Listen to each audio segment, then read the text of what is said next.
الحمد لله رب العالمين والصلاة والسلام على سيد المرسلين وعلى آله وصحبه أجمعين أما بعد أعوذ بالله من الشيطان الرجيم بسم الله الرحمن الرحيم يا أيها الذين آمنوا لا يسخر قوم من قوم عسى أن يكونوا خيرا منهم ولا نساء من نساء عسى أن يكن خيرا منهن ولا تلمزوا أنفسكم ولا تنابزوا بالألقاب بئس الاسم الفسوق بعد الإيمان ومن لم يتب فأولئك هم الظالمون. اے ایمان والو، ایک قوم دوسری قوم کا مذاق نہ اڑائے. ہو سکتا ہے کہ جن کا مذاق اڑایا جا رہا ہے وہ تم سے بھی بہتر ہو. اسی طریقے سے بعض عورتوں کا مذاق نہ اڑائے، اس لیے کہ ہو سکتا ہے کہ جن کا مذاق اڑایا جا رہا ہے وہ تم سے بھی بہتر ہو. اور تم اپنے آپ پر عیب مت لگاؤ اور ایک دوسرے کو چرانے کے لیے برے القاب سے مت پکارو. گنہگاری بہت ہی برا نام ہے ایمان کے بعد، اور جو اس سے توبہ نہیں کرے گا وہ ظالمین میں سے ہوں گے. محترم عزیز بزرگوں،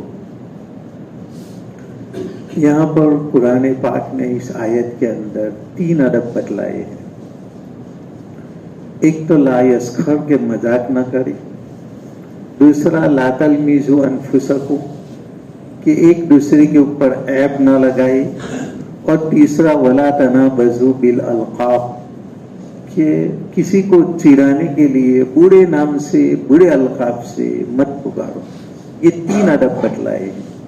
اگلی آیت میں بتلایا گیا تھا کہ لڑائی ہونی نہیں چاہیے اور ہو تو صلح ہونی چاہیے، اور اس لیے کہ تمام مومن بھائی بھائی ہے. تو اب یہ بھائی چارہ برقرار رکھنے کے لیے اور صلح و امن آشتی کو قائم کرنے کے لیے قرآن نے عجیب و غریب طور پر اس کے اسباب اور اس کی جڑ کا پتہ چلایا کہ آخرکار یہ لڑائیاں کیوں ہوتی ہے. یہ 3 چیزیں بڑی بڑی وجوہات ہے لڑائیاں ہونے کی.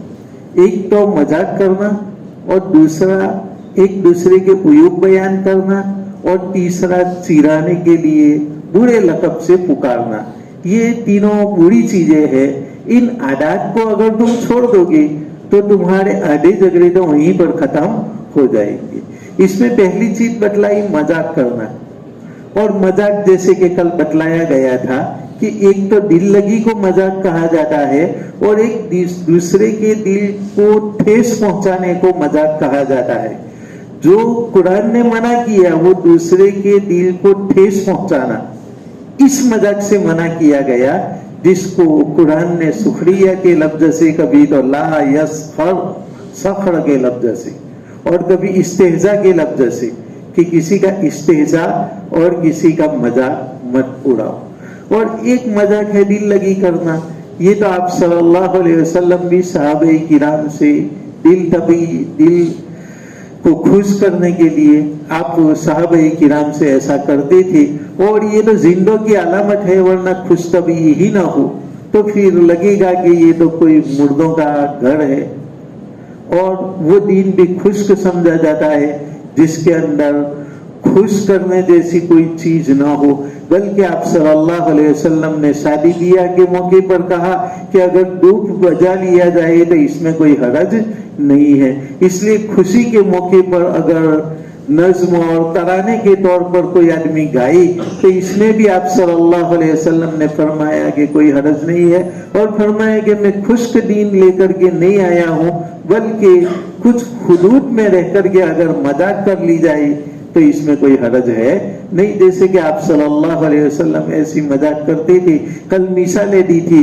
اور کبھی تو آپ صلی اللہ علیہ وسلم کسی صحابی کو پیچھے سے پکڑ لیتے تھے، اور جیسے کہ آج ہم کرتے ہیں پیچھے سے پکڑ لیتے ہیں، اگلے والے کو کچھ معلوم بھی نہیں ہوتا.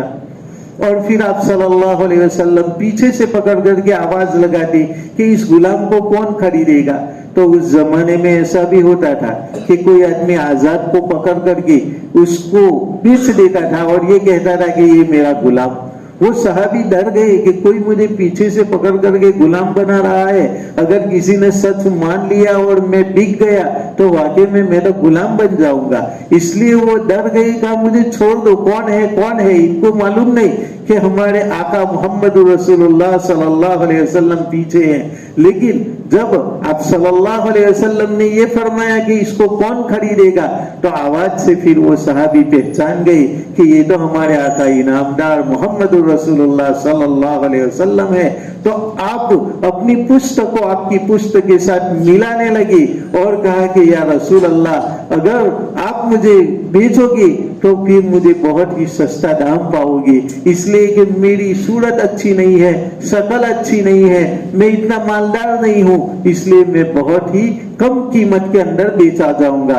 तो आप सल्लल्लाहु अलैहि वसल्लम ने फरमाया, दुनियादारों के नजदीक तो तुम कम कीमत होगे, लेकिन अल्लाह तबारक व तआला के नजदीक तुम्हारा बड़ा मकाम है, इसलिए कि तुम्हारे दिल में अपने रसूल सल्लल्लाहु अलैहि वसल्लम की इज्जत मौजूद है। तो इस तरीके से आप सल्लल्लाहु अलैहि वसल्लम सहाबे किराम के साथ मजाक करते थे। सहाबे किराम भी आपस में मजाक करते थे, बैठकर बातें भी करते थे, जमाने जाहिलियत की बातें करते थे, मस्जिद के बाहर बैठ करके। मस्जिद के बाहर बाकायदा एक बैठने की जगह ही थी, वहां पर बैठ करके कुछ मुशायरा भी कर लेते थे, जाहिलियत के जमाने की बातें भी करते थे और आपस में हंसते भी थे। और कोई इस तरह की बात भी करता था कि हम लोग तो कैसे बुत परस्ती करते थे, जो भी पत्थर मिला इसकी हम तो इबादत कर लेते थे, क्या वो भी हमारा एक मजहब था और क्या अल्लाह ने हमें ये दीन दिया था। इसमें एक सहाबी बोले कि मेरे पुत ने मुझे बहुत ज्यादा फायदा पहुंचाया, किसी के पुत ने इतना फायदा नहीं पहुंचाया होगा जितना कि मेरे पुत ने मुझे फायदा पहुंचाया। लोगों को ताज्जुब हुआ कि बुत और उसने फायदा पहुंचाएगा। हाँ, मैंने आटे का बुत बनाया था, ये आटा और उसको पानी में भिगो करके कहा मैंने बुत बना लिया और मैंने बहुत बड़ा बुत बनाया था। तो जब कहत साली आई, जब कहत आया तो उस वक्त मैं इनमें से थोड़ा आटा निकाल करके अपने बुत में से खाता रहता था। अब इनको थोड़ा ऐसा है कि ये हमारा माबूद है, नहीं खा सकते, नहीं अब वक्त जरूरत पड़ी तो इसको भी खा लेते हैं। तो कहा कि मुझे तो बहुत ज्यादा नफा हुआ अपने बुत से कि जब कहत का जमाना हुआ तो इसमें से थोड़ा थोड़ा आटा निकाल करके मैं पका करके खाता था। तो एक तरफ इबादत भी और एक तरफ इन्हीं को खाते भी थे। इस तरीके से सहाबा किराम आपस में मजाक करते थे। लेकिन किसी को ठेस पहुंचाने के लिए मजाक करना ये कुरान के अंदर मना किया गया, क्योंकि किसी को ठेस पहुंचाने के लिए मजाक करना इसकी दो वजह होती है। एक तो अपने आप को बड़ा समझना और सामने वाले को हकीर समझना, तभी तो आदमी दूसरे की मजाक करता है। और अपने आप को बड़ा समझना तकब्बुर है।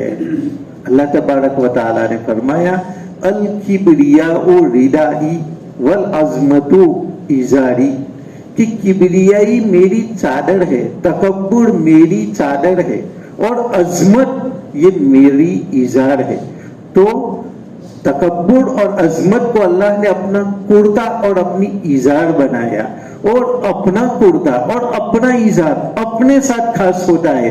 कोई हमारा कुर्ता निकालना चाहे तो ये तो हमारी बेइज्जती है, कोई हमारा कपड़ा निकालना चाहे तो हम इसके साथ लड़ने के लिए भिड़ जाते हैं। तो अल्लाह ने फरमाया कि ये तकब्बुर मेरी ऊपर की चादर है और अजमत मेरी नीचे की इजार है, जो इन दोनों को निकालना चाहेगा मैं इसकी गर्दन तोड़ दूंगा, क्योंकि ये तो अल्लाह का खास कपड़ा है। इस अल्लाह के खास कपड़े को हम तकब्बुर को अपनाना चाहते हैं, अजमत को अपनाना चाहते हैं, ये अल्लाह का खास लिबास है। और अल्लाह के लिबास को अगर कोई अपने लिए खास करना चाहे तो फिर इसके अंदर लड़ाई झगड़ा हो जाता है। हमारा ये लिबास जो हमने पहना है कोई निकालना चाहे तो क्या हम निकालने देंगे?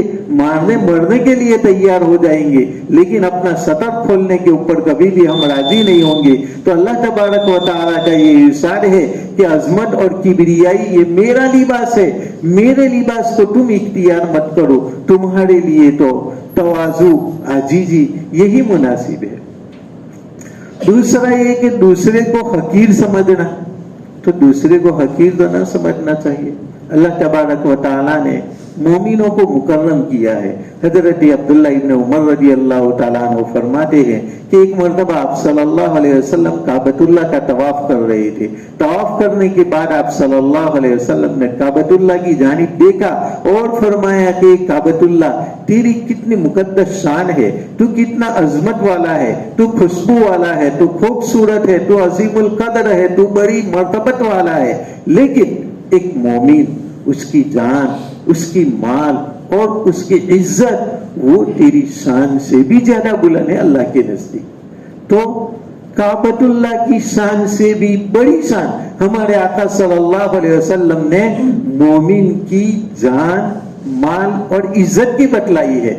तो मोमिन की इज्जत काबतुल्लाह के बराबर है। आज काबतुल्लाह को कोई तोड़ देता है तो मुसलमानों में हरकत पैदा हो जाती है, बेचैनी फैल जाती है, मारने और मरने के ऊपर तुल जाते हैं। एक मुसलमानों की मस्जिद को ढा दिया गया, पूरे मुल्क के अंदर तूफान बर्पा हो गया। तो काबतुल्लाह को कोई ढा दे तो मुसलमान इसके अंदर कितना गम और गुस्सा होगा। तो हम मुसलमानों को इसमें तो गम और गुस्सा है, लेकिन हमारे प्यारे आका सल्लल्लाहु अलैहि वसल्लम ने फरमाया कि एक मोमिन की इज्जत काबतुल्लाह की इज्जत के बराबर है।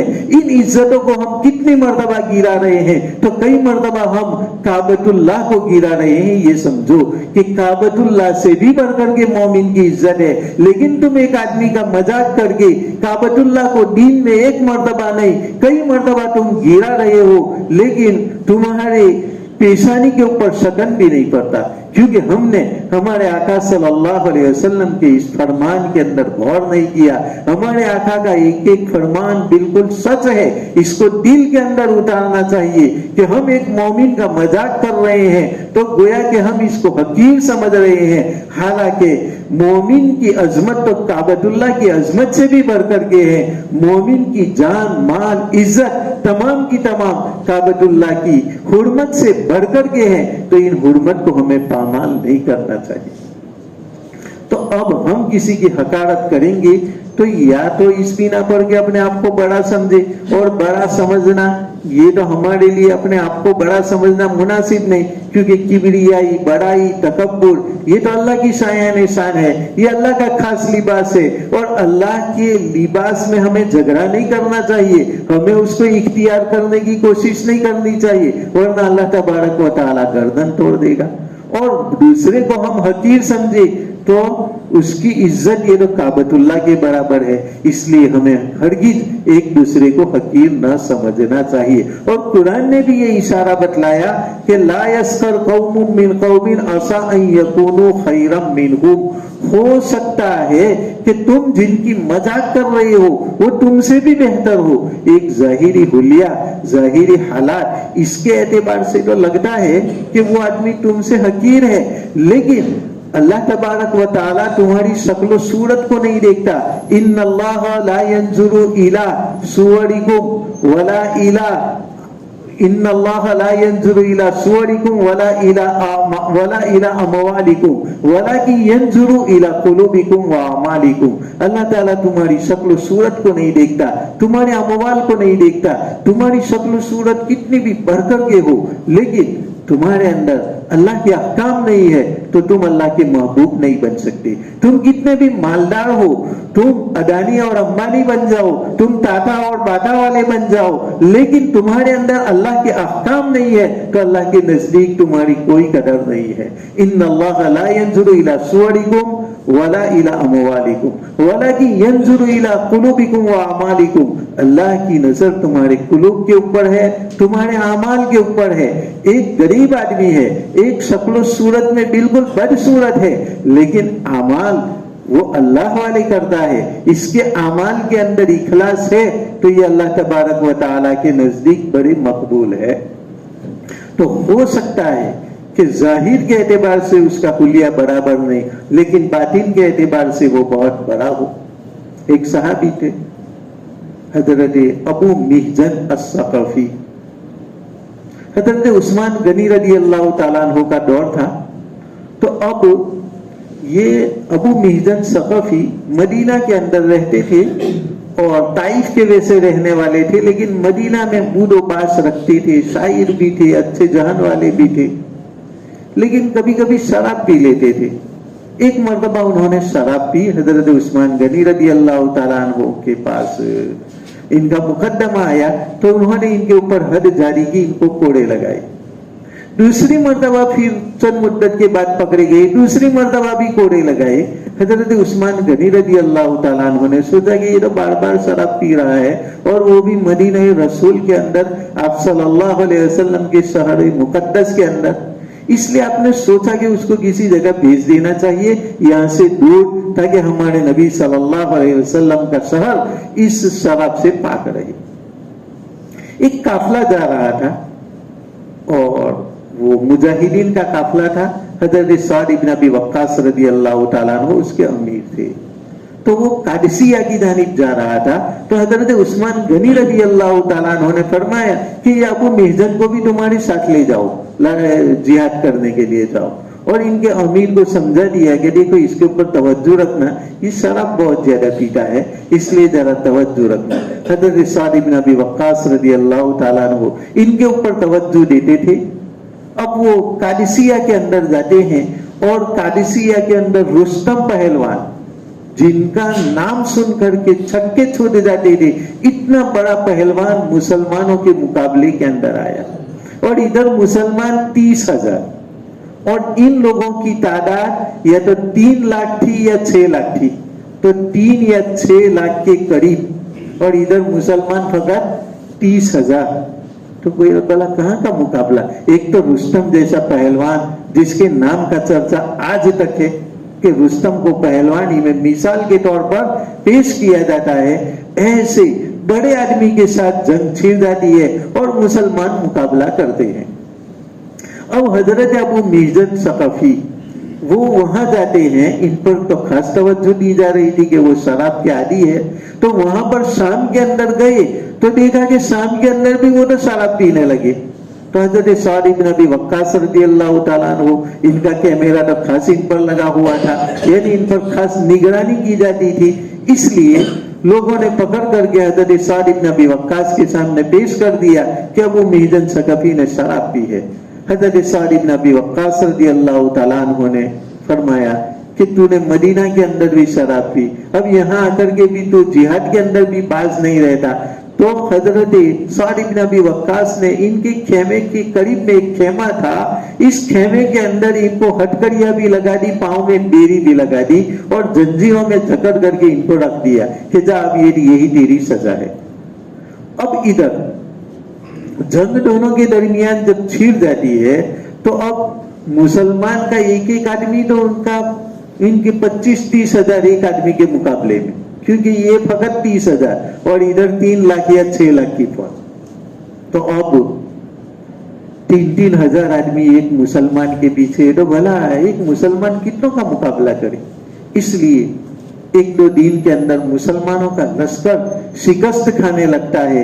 یہ لوگ اس کو مسلمان کو شہید کر دیتے تھے. آہستہ آہستہ یہ خبر پھیلنے لگی. یہ خبر پھیلتے پھیلتے خیموں تک یہ آواز آئی, یہاں تک کہ ابو محزن ثقفی وہاں تک یہ آواز آئی جو زنجیروں کے اندر جکڑے ہوئے تھے. جب انہوں نے یہ سنا کہ مسلمانوں کی شکست ہو رہی ہے تو وہ رونے لگے, اور ایسے بل بلا کر کے رونے لگے جیسے چھوٹا بچہ رو رہا ہے. آس پاس کے اندر سما بن گیا, اور حضرت سعد بن ابی وقاص کی بیوی جو بازو کے خیمے کے اندر تھی, کیونکہ وہ امیر تھے اور انہی کے بازو میں یہ قیدی کا خیمہ تھا, اس لیے ان کی بیوی یہ آواز سن رہی تھی. انہوں نے کہا جاؤ تحقیق کرو یہ کون بچہ جیسا رو رہا ہے. بڑا آدمی معلوم ہوتا ہے لیکن رو رہا ہے بچے کی طرح, اور وہ بہت ہی زیادہ رو رہا ہے, دوسروں کو بھی رلا دے ایسا منظر ہے. لوگوں نے تلاش کیا تو دیکھا کہ یہ تو وہی قیدی رو رہا ہے جس کو زنجیروں کے اندر جکڑا ہوا ہے. تو لوگوں نے آ کر کے حضرت سعد بن ابی وقاص کی بیوی سلمہ رضی اللہ تعالیٰ عنہ, حضرت سلمہ رضی اللہ تعالیٰ عنہ کو بتلایا کہ یہ تو وہی قیدی ہے جن کو تمہارے شوہر حضرت سعد بن ابی وقاص رضی اللہ تعالیٰ عنہ نے قید کیا ہے. تو یہ خود ان کے پاس آئی اور آ کر کے کہا کہ اتنا رونے کی کیا وجہ ہے. تو پھر انہوں نے بتلایا کہ مجھے میری جوانی کے اوپر افسوس معلوم ہو رہا ہے کہ میری جوانی کس کام کی. مسلمان ادھر शिकस्त खा रहे हैं और मैं जंजीरों के अंदर जकड़ा हुआ हूं। काश के मैं आजाद होता और मेरे अंदर जंजीरें जकड़ी हुई ना होती तो मैं यहाँ से बाहर निकलता और जितना हो सकता है इतना मैं मुकाबला करता और अपनी जान इस्लाम के पीछे कुर्बान कर देता। मेरी जान किस काम की, इसलिए मुझे रोना आ रहा है। तो फिर सलमान ने पूछा कि फिर तुम ये इनकी इसके अंदर कैद क्यों हो, तुम इतने बड़े मुसलमान हो। तो उन्होंने फरमाया कि ये बात सही है कि मुझे शैतान ने शराब की आदत डाल दी है, मैं शराब का दिल दादा हूं, इसलिए मुझे बार बार शराब पीने की आदत पड़ गई, इसलिए मैं कैद खाने में हूं। लेकिन खुदा की कसम मैं ईमान के अंदर पुख्ता हूं, मुझे अल्लाह से मोहब्बत है, मुझे प्यारे नबी सल्लल्लाहु अलैहि वसल्लम से मोहब्बत है, मैं बहुत ही मोहब्बत करता हूं इस्लाम से और इस्लाम के सामने मेरी जान की मुझे कोई परवाह नहीं है। जब हजरत सलमान ने ये सोचा कि ये तो इतनी बड़ी बात कर रहा है तो फरमाया कि तू फिर बता इसका क्या इलाज हो सकता है। इन्होंने बतलाया कि देखो तुम मुझे आजाद कर दो। कहा कि भाई एक शराबी वर्ग कैसे भरोसा किया जा सकता है, तुम्हें हमने आजाद कर दिया और तुम भाग गई तो फिर हमारा शौहर तो हमारी पकड़ करेगा कि इसको छोड़ने की क्या जरूरत थी। इन्होंने फरमाया कि मैं अहद करता हूं तुम मेरे ऊपर भरोसा कर लो एक मर्तबा, मैं भागूंगा नहीं कभी भी, मैं जिहाद के अंदर जाऊंगा, जिहाद के अंदर जाकर के मैं तनतोड़ कोशिश करूंगा, अगर मैं शहीद हो गया तो मामला खत्म कि भाई अल्लाह के रास्ते में एक कैदी शहीद हो गया, इससे बढ़कर और क्या चीज हो सकती है। लेकिन खुदा की कसम अगर मैं जीत करके फातेह बन करके वापस आया तो जैसे मैं यहाँ पर अभी कैद हूं इसी तरीके से खुद जंजीरें पहन लूंगा, लेकिन मुझे थोड़ी देर के लिए आजाद कर दिया जाए, यहाँ तक कि मैं दुश्मनों का मुकाबला करूं और दुश्मनों के मैं छक्के छुड़ा दूं ताकि मेरी जवानी अल्लाह के दीन के काम आ जाए और या तो मैं इस रास्ते के अंदर शहीद हो जाऊं या ये कि इस्लाम का परचम बुलंद करके मैं वापस आऊं, ये मेरी तमन्ना है। और इधर तो 30,000 और 3 लाख का मुकाबला, मुसलमान बराबर शिकस्त खा रहे थे। अब सलमान ने सोचा कि ये कैदी है और अच्छा उसके अंदर इस्लाम का दाइया मौजूद है, लिहाजा ऐसे कैदी को छोड़ देना चाहिए। तो फिर उन कैदी की जंजीरें वगैरह छोड़ दी। उन्होंने कहा कि अब तुम्हारे शौहर का जो अच्छा घोड़ा है और अच्छी तलवार है वो मुझे दे दो, अब मैं मुकाबला करूंगा। तो ये अमीर जो लश्कर के अमीर थे इनका घोड़ा तो सबसे अफजल ही होगा, तो बेहतरीन घोड़ा उनको दिया और उनकी बेहतरीन तलवार इनको दी। और वो अबू मिहजन सकफी जो कि एक शायर है, जो कि एक शराबी है, बार बार इनको शराब के ऊपर हद और सजा भी लगाई गई, वो मैदान कारजार के लिए तैयार होते हैं और उससे पहले अपने चेहरे के ऊपर निकाब बांध लेते हैं ताकि कोई उनको ना देख ले, वरना कोई देखेगा कि ये तो कैदी है, ये तो गुनहगार है, तो फौरन वो वहां से वापस कर देते, कोई उनको जाने ही ना देता। जाने एक आदमी ने फेसबुक पर लिखा था कि हमारा लड़का गुम हो गया, बस। अब इसके बाद लड़का तो मिल गया लेकिन नहीं लिखा उन्होंने कि हमारा लड़का मिल गया है। अब बाद में दूसरे दिन लड़का स्कूल गया तो वो घर ला करके वापस ये तुम्हारा बच्चा, फिर जाता था, फिर वापस, फिर जाता था, फिर, क्योंकि लोगों को ये मालूम था कि ये बच्चा गुम हो गया। 1-2 दिन तक ऐसा ही हो रहा, बच्चा स्कूल ही नहीं पहुंच सकता था। आखिरकार उसको फिर फेसबुक पर देना पड़ा कि भाई वो मिल गया है, अब इसके स्कूल जाने दो, बस। यहाँ पर भी अब ये कैदी भी ऐसा ही था, सब इसको वापस कर देते।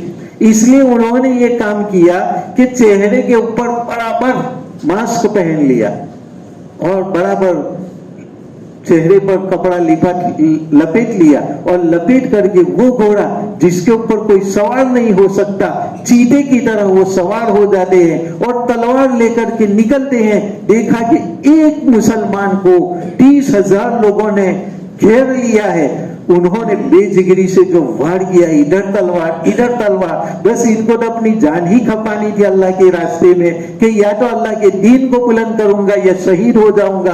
और जो बेजिगरी से लड़ता है इसका कोई मुकाबला नहीं कर सकता, इधर उधर तलवार चलाते हैं, यहाँ तक कि ये जितने 20, 25, 30,000 थे सबको भगा दिया। फिर उन्होंने दूसरे को देखा कि दूसरे मुसलमान को, चंद मुसलमानों को इतने लोगों ने घेरा, तो फिर उन्होंने तलवार से मुकाबला मुकाबला शुरू कर दिया और सफों को चीरते हुए यहाँ से वहां तक निकल जाते हैं और काफिरों के पुश्ते लाशों की लाशें एक तरफ फेंक देते हैं और उनकी लाशों को एक तरफ करके वो एक दूसरी तरफ निकल जाते हैं, मुसलमान को बचा लेते हैं। फिर देखते हैं तीसरी जगह पर ऐसा हो रहा है कि चंद मुसलमानों को कई काफिरों ने घेर लिया है, फिर वो पुश्ते के पुश्ते लाशें इनके डाल देते हैं। अब जहां भी वो देखते हैं कि चंद इक्का दुक्का मुसलमानों को काफिरों ने चारों तरफ से घेर लिया है, इन काफिरों का ये बेजिगरी के साथ मुकाबला करते थे और तलवार की नोक पर रखते थे। और तलवार भी ऐसी थी कि जो बहुत ही ज्यादा तेज थी क्योंकि लश्कर के अमीर की थी, और घोड़ा भी बहादुर था क्योंकि लश्कर के अमीर का था। और खुद हजरत साद इब्न अबी वक्कास रजी अल्लाह ताला अन्हु दूर से नजारा देख रहे हैं कि ये अजनबी आदमी कौन है, सुबह को तो ये हमारे साथ नहीं था और ये घोड़ा कौन सा है मालूम नहीं, ये तो बिल्कुल मेरे घोड़े जैसा है, लेकिन मेरा घोड़ा तो मेरे खेमे के अंदर है, ये तो घोड़ा भी मेरे जैसा, तलवार भी मेरे जैसी, मालूम नहीं ये कौन आदमी है और कैसा बेजिगरी के साथ मुकाबला कर रहा है। अब फिर वो तीसरी जमात के बाद चौथी जमात के साथ यहाँ तक कि काफिरों की पुश्ते इनकी लाशों की लाशें इनका ढेर लगा दिया। अब तो काफिर को जब पता चलता है कि ये निकाब वाला आदमी जहां पर भी जाता है वहां पर बस लाशों की लाशें भी घेर देता है, तो काफिरों के दिल के अंदर रौब बैठ गया। अब तो जो भी इनको देखता है इनसे भागता है, जो भी देखता है इनसे भागता है। अब कोई काफिर हिम्मत नहीं करता मुसलमानों को नरगा के अंदर लेने की। यहाँ तक कि शाम के अंदर रुस्तम के दरबार के ऊपर रुस्तम के जितने ये लश्कर वाले थे इनके ऊपर कभी तारी हो जाती है और वो भाग खड़े होते हैं और वो खुद भाग करके एक तरफ हो जाते हैं। यहाँ तक कि मुसलमानों की शिकस्त जो थी वो फतह के अंदर तब्दील हो चुकी। मुसलमानों ने देखा कि ये एक आदमी और क्या मुकाबला कर रहा है, मालूम नहीं ये कौन है, ये अल्लाह की मदद है। अब इन्होंने जब शाम हो गई तो शाम के बाद देखा कि यार वो मुकाबला करने वाला कौन है, लेकिन वो मुकाबला करने वाला तो चला गया और उसने अपना वो सब कुछ निकाल दिया और अपनी तलवार भी दे दी, अपना घोड़ा भी दे दिया और जैसा था वैसा उसके अंदर बन गया था, क्योंकि इसने तो वादा किया था कि अगर मैं बच कर के चला आया, फतह दे करके चला आया तो वहीं पर मैं बंद जाऊंगा। तो उन्होंने तो अपनी बेड़ियां वहीं पर पहन ली। मुसलमान इसको तलाश करते रहे कि ऐसा मुकाबला करने वाला कौन आदमी है, लेकिन वो तो किसी तरफ भी नहीं मिल रहा है। यहाँ तक कि साद इब्न अबी वक्कास लोगों से सवाल करते हैं कि वो आदमी कहाँ गया, क्या आसमान इसको खा गया, ये जमीन ने उसको अपने अंदर समा लिया, वो आदमी मिलता ही नहीं है, कैसी बात है। और सबसे सवाल कर रहे हैं, हैरत भी है, खुशी भी है। यहाँ तक कि इनकी बीवी के पास आई तो बीवी से कहा कि मुझे आज बहुत ज्यादा हैरत भी हो रही है, ताज्जुब भी हो रहा है। फरमाया क्या हुआ, तो फरमाया मालूम नहीं, आज फरिश्ते के जरिए मुसलमानों की एक मदद हुई है। कहा वो क्या हुआ, इनको भी मालूम नहीं था, सलमा को भी, कि ये क्या मामला हुआ। तो कहा आज एक फरिश्ता अल्लाह तबारक व तआला ने मदद के लिए भेज दिया, मुझे ऐसा लगता है, और उसका घोड़ा मेरे घोड़े की तरह था और उसकी तलवार मेरी तलवार की तरह थी, और जिस काफिर के पास भी जाता था लाशों की लाशें बिखेर करके एक तरफ रख देता था और उनके पुश्ते लगा देता था। मालूम नहीं वो कौन है, आसमान उसे खा गया या जमीन ने उसे अपने अंदर समा लिया, मुझे मालूम ही नहीं। हज़रत सलमा को पता चल जाता है, फरमाया कि वो कोई फरिश्ता नहीं और वो तुम्हारा ही घोड़ा था और तुम्हारी ही तलवार थी, वो तो हमारा एक कैदी था जो मुकाबले के लिए गया था। तो फिर हजरत साद इब्न अबी वक्कास रज़ियल्लाहु ताला अन्हु उस खेमा के पास जाते हैं। खेमा के अंदर देखते हैं अबू मिहजन साकी जो शायर थे वो रो रहे हैं बराबर।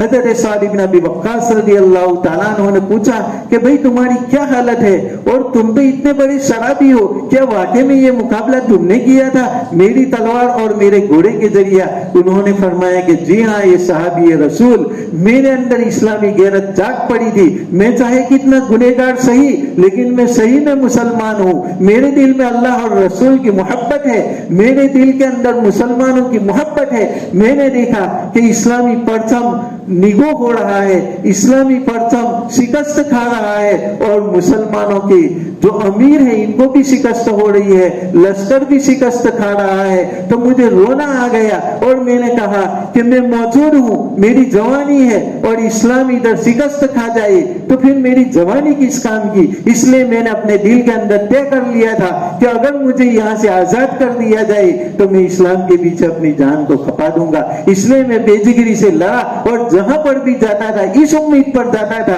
کہ یہاں شہادت ملے, یہاں شہادت ملے. لیکن کافروں کی کوئی ہمت ہی نہیں ہوتی تھی. جب وہ دیکھ رہے تھے کہ اسلام کی یلغار ہمارے اوپر ہو رہی ہے, اسلام کی تلوار ہمارے اوپر مقابلہ کر رہی ہے, تو یہ کافر لوگ ہارتے جاتے تھے, اور میں ان کی لاشوں کے انبار لگاتے جا رہا تھا. یہاں تک کہ جس جگہ پر بھی گیا میں نے لاشوں کے انبار لگا دیے, لیکن کسی کافر کی ہمت نہیں ہوئی کہ میرا مقابلہ کر سکے. یہاں تک کہ اللہ تبارک و تعالیٰ نے پورے لشکر کو فتح دے دی اور میری جوانی کام میں لگا دی. ورنہ میں تو ایک گنہگار آدمی, لیکن میرے دل میں جو اللہ اور رسول کی محبت تھی وہ جاگ گئی, اور اللہ اور رسول کی محبت نے یہ کام مجھ سے لیا.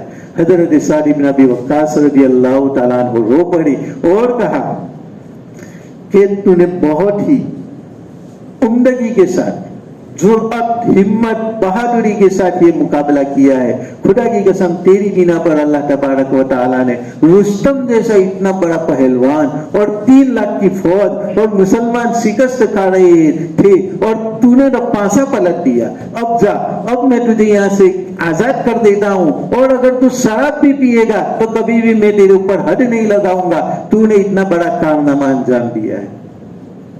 ابو محزن ثقفی کو آزاد کر دیا, اور حضرت سعد بن ابی وقاص کے سامنے ابو محزن ثقفی رو رہے ہیں اور فرمایا کہ امیر المؤمنین, یہ امیر لشکر, تم نے تو مجھے آزاد کر دیا اور یہ کہا کہ کبھی بھی میں اب تیری پکڑ نہیں کروں گا, چاہے تجھے جو بھی کرنا ہو, شراب پینا ہو شراب پی, کچھ بھی کر, اب میں تیری پکڑ نہیں کروں گا. لیکن خدا کی قسم آج سے ابو محزن ثقفی بھی قسم کھا کر کے کہتا ہے کہ کبھی بھی شراب کو ہاتھ نہیں لگائے گا اور پکا مسلمان بن جائے گا.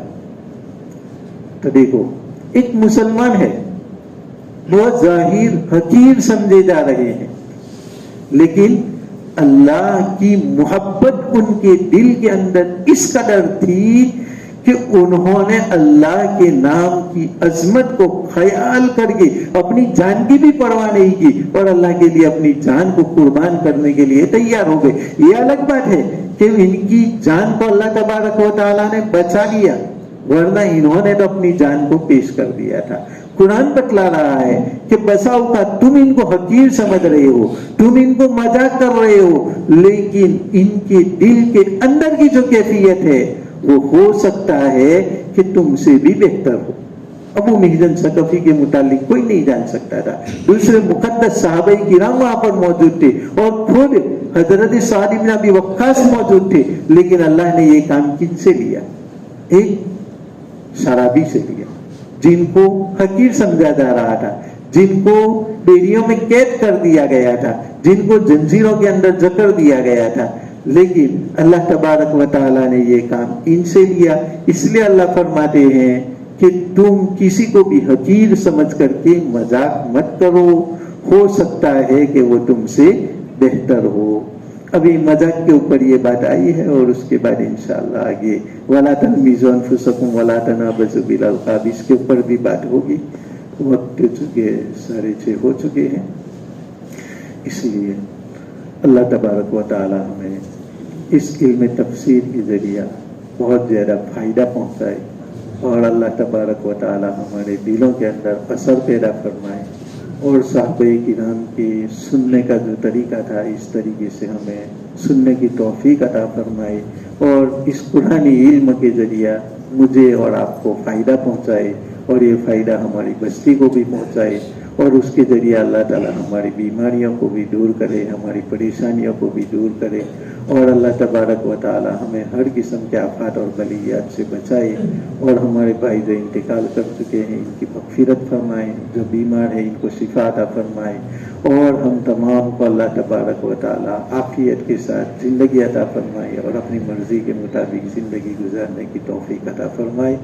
وصلی اللہ تعالی علی سیدنا محمد وعلی آلہ وصحبہ اجمعین برحمتک یا ارحم الراحمین۔